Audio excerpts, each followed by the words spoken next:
দাঁড়াও দাঁড়াও দাদা, কত শাকের দাম তোমার? একদম কি একদম 10 টাকা? না একদম 10 টাকা। ও একদমটা, এটা একদম হয়ে গেছে। একদম 10 টাকা। কয়টা শাকের ডাঁটা দিবেন? 4টা ডাঁটা? বেশি হয়ে যাচ্ছে না একটু দামটা শাকের?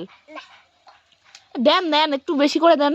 4টা ডাঁটা কি হয়? 10 টাকা কম হয়ে যাচ্ছে তো শাক। কালকে খাবো? আজকে? কালকে নষ্ট হয়ে যাবে না তো?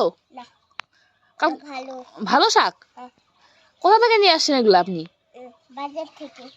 ও মা, আমরা নিতে চাই না, 10 টাকা দাম বেশি। 400 টাকা? 10 টাকা দাম বেশি গো। কোথায় আরো কোথায় যাবেন এখন? ও এখন কোথায় যাবেন? ও বিক্রি করতে করতে